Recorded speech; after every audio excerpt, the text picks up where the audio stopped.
트럼프 전 대통령이 8발 총탄 속에서 살아났습니다. 귀 밑에만 상처를 입고 극적으로 파이트를 외치면서 살아났습니다. 어떻게 경호를 했길래 이런 일이 벌어지는지 이해가 안 되는 구석들이 많습니다만은, 어쨌든 이 사고를 겪고 트럼프 전 대통령 한 말, 하나님께 영광을 돌렸죠.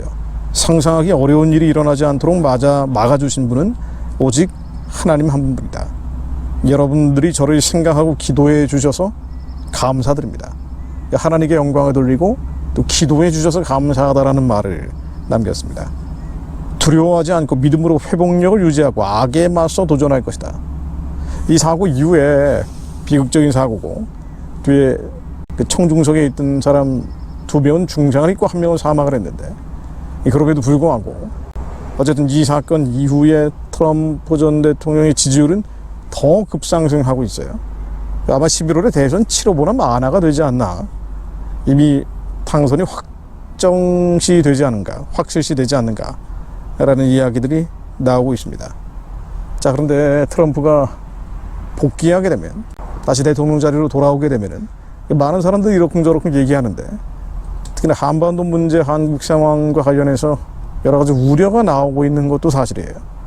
왜냐면 예전에 김정은과 2번이나 회담을 했었고, 앞으로 또다시 이런 일들이 벌어지는 거 아니냐, 주한미군 철수 이야기도 했었고, 방위비 분담금 문제로 계속 한국에 압박을 넣는 일들이 있었기 때문에 한국으로서는 상당한 부담이 될 수 있다. 한미동맹도 위태로워지는 거 아니냐, 뭐 이런 염려가 나오고는 있습니다만은, 근데 정리하자면은요, 미국의 대외 정책, 외교 안보 정책은 대통령 한 명이 이러쿵저러쿵 할 수 있는 영역은 아니에요. 바이든도 그렇고, 그 전에 트럼프도 그랬고, 그러니까 개인의 생각이 어쨌든 간에 대외 정책은 일관성 있는 방향으로 공화당이건 민주당이건 집행을 해왔고요. 트럼프가 복귀한다고 해도 크게 달라지지 않는다고 봐야 됩니다. 대통령 한 명이 아니라 일종의 집단지성이죠. 미국의 엘리트 집단이 결정하는 게 대외 정책입니다. 주한미군 철수를 트럼프가 생각한다고 해도 그게 실제화되기에는 너무나 많은 걸림돌들이 있기 때문에 이런 문제가 현실화될 것이다라고 염려할 필요는 없다. 이게 이제 전제가 돼야 될 거고요. 또 한 가지는 뭔고 하니, 여기 전문가들의 이야기를 이용해 보자면요, 트럼프 당선이 오히려 한반도 문제, 한국 문제를 해결하는 데 큰 전환점이 될 수 있다, 축복이 될 수 있다, 이런 분석들도 나오고 있어요. 이용준 세종연구소에 계신 분인데, 제가 이분 책을 예전에 열심히 읽었던 기억이 납니다. 신의 축복이다.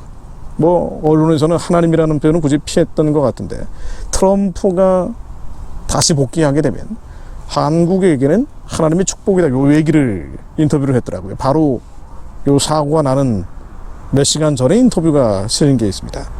자, 제가 요거를 한번 인용을 해드릴게요. 왜 트럼프 복귀가 한국에 축복이 될 수 있는 거 아니에요? 미중 갈등 때문이라는 거예요. 미국, 중국이 신냉전 시대로 들어섰기 때문에 한국이 중국이 아니라 미국 편에 확실히 선다면 오히려 한국은 역전의 기회, 반전의 기회가 될 것이다 라고 얘기하는 겁니다. 한국이 트럼프 1기 때 어려운 시기를 겪었던 것은 애매하고 모호한 이념적 노선 때문이라는 겁니다. 친중 노선, 친북 노선 때문이었다는 거죠. 문재인 정권의 외교 안보 노선의 편향선 때문이었다라고 지적을 하고 있는 겁니다. 한국에 있어 무역 최대 흑자국은 미국이죠. 중국이 아닙니다. 또 무역 최대 규모도 역시 미국입니다. 중국이 아니에요. 그러니까 중국 편에 설 것이 아니고, 중국의 천명 노릇을 할 것이 아니고 미국에 확실히 선을 대야 된다, 요 얘기를 하고 있더라고요. 그러니까 중국에 선을 대가지고 한국에 어떤 국가 이익이 있겠는가, 대중국 예속화만 더 심해질 것이다 라고 지적을 합니다. 그럼에도 불구하고 한국의 엘리트 집단, 지식인 집단이 여전히 통중 노선을 따라가는 이유는 뭐냐, 이게 사실 위협의 사실로 발목이 잡혀있기 때문이다라고 얘기를 합니다. 중국에게 이익을 제공받고 또 공갈 협박을 받으면서 발목 잡힌다는 얘기예요. 자, 그런데 왜 중국 편이 아니라 미국 편에 서야 되느냐. 자, 이용준 이사장 이야기를 들어보면요, 미중 패권 경쟁은 중국이 패배할 수밖에 없다는 거예요. 지금 중국이 전기차나 우주, AI, 반도체, 조선, 이게 상당히 강한 능력을 발휘하고 있지만, 요건 막대한 보조금을 지급하고 공산당의 애국 수비를 조장하고 있고, 한국이나 서방 경쟁 기업에 대해서 노골적으로 차별하기 때문에 나타나는 일시적 현상이라는 겁니다. 장기적으로 보면 미국의 일방적 승리가 될 수밖에 없다는 얘기예요. 그래서 쉽게 얘기하면 중국 편이 아니라 미국 편에 서야 된다. 자, 그래서 미중 패권 경쟁 구도에서 중국이 아니라 미국 편에 서는 것은 60년대 월남 특수, 70년대 중동 특수, 90년대 한중 수교로 있는 네 번째 경제적 도약의 기회가 될 것이다. 이용준 이사장은 이렇게 지적을 합니다. 그래서 한국은 중국이 없는 자유민주 국제진영 공급망의 핵심적 역할을 수행할 수 있다. 그걸 준비해야 된다는 거예요. 중국한테 줄대가지고 친중 예속화되는 그 길로 가는 것이 아니라 오히려 확실한 해양동맹 노선에 서야 된다고 얘기를 하고 있는 겁니다. 자, 그런데 트럼프 대통령 일기에 한국에게 여러 가지 무리한 요구를 하고 주한미군 철수 의사를 내비치고 김정은하고 협상을 하고 타협을 하고 이런 불안한 요소들이 많았기 때문에 이 2기도 역시 불안한 거 아니냐라고 우려가 나오고 있는데 이 부분에 대해서는 이런 식으로 설명을 하더라고요. 이용준 이사장 얘기가요. 방위비 분담금 요구를 많이 했잖아요. 트럼프 전 대통령이. 방위비 분담금을 5배 올리라는 요구를 했었습니다. 근데 이건 협상용이었다는 거예요. 그래서 2배 정도만 올려도 충분했을 것이라는 거고, 이 방위비 분담금 역시 2배 정도 올리는 것은 한국이 수용할 수밖에 없고 수용하는 것이 맞다라고 지적을 합니다. 왜 그러냐면 방위비 분담금이라는 게 미국의 현지 주둔 비용하고요, 국내 미군 시설 건설 비용, 한국인 노동자 임금, 국내 수송비 등으로 많이 들어가는데 이건 다 한국에 돌아가는 거죠. 한국 사람들에게 귀속이 되는 비용이기 때문에 사실은 한국에 대한 재투자라고 볼 수 있는 거예요. 나머지 주한미군 봉급이라든가 미군 무장 비용이라든가 훈련비, 운영비, 이건 당연히 미국이 부담하는 게 맞고 2배 정도 올리는 것은 한국인에게 귀속되고 한국에 돌아가는 것이기 때문에, 환원되는 것이기 때문에 이 정도는 수용하는 것이 맞다라고 얘기를 합니다. 근데 만일 그것도 싫다, 2배 올려서, 그런데 만일 그것도 싫다, 방위비 분담금 2배 올리는 것도 싫다고 한다면 그건 한국이 자주국방해야 된다는 거죠. 그러니까 미국 나가라고 하고 우리 스스로 북한, 중국, 러시아를 막아내야 된다는 얘기입니다. 근데 이건 불가능하잖아요. 그렇기 때문에 방위비 분담금 요구는 일정한 범위 내에서는 협상하고 수용하는 게 맞다라고 지적을 합니다. 자, 그런데 왜 트럼프 2기가 한국의 기회가 될 수 있는 거 아니? 한중 간의 전통 산업은 물론 첨단 산업 양측에서 충돌과 경쟁이 심해지고 있기 때문이라는 거예요. 자, 디스플레이 조선 1등이 한국이었는데 중국이 뺏겼죠. 워낙 중국이 집중적인 투자를 하고 있기 때문에. 그런데 트럼프는 중국 경제를 가장 확실하고 가장 강력하게 제압할 수 있는 사람이라는 겁니다.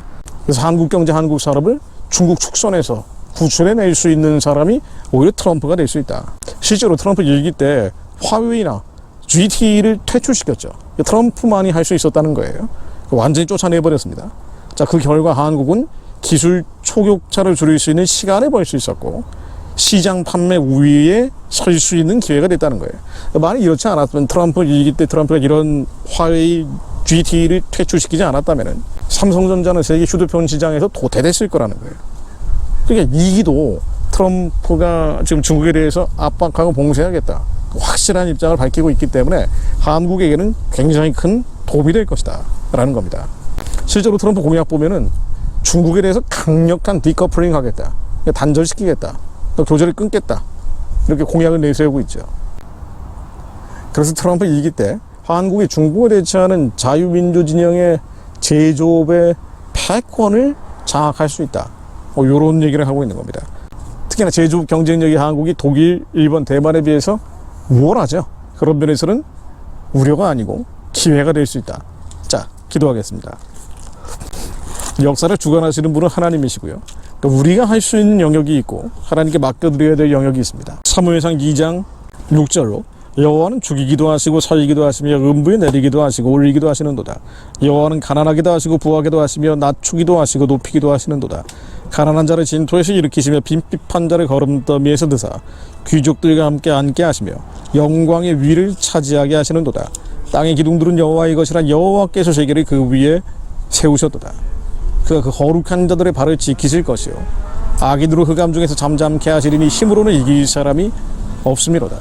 거룩한 자들의 발을 지키시는 주님께서 한국은 물론 미국과 세계 열방의 치리자들에게 주님의 피 묻은 손으로 만져주시고 통치하여 주시어 북한을 열고 땅끝까지 복음 전할 길을 열어내는 전환점, 환환점을 하나님께서 만들어 주시기를 기도합니다. 하나님께 미국의 대통령 선거도 올려드립니다. 예수 그리스도 이름으로 기도드립니다. 아멘. 북한과 열방이 주의 영으로 덮일지어다. 이 땅에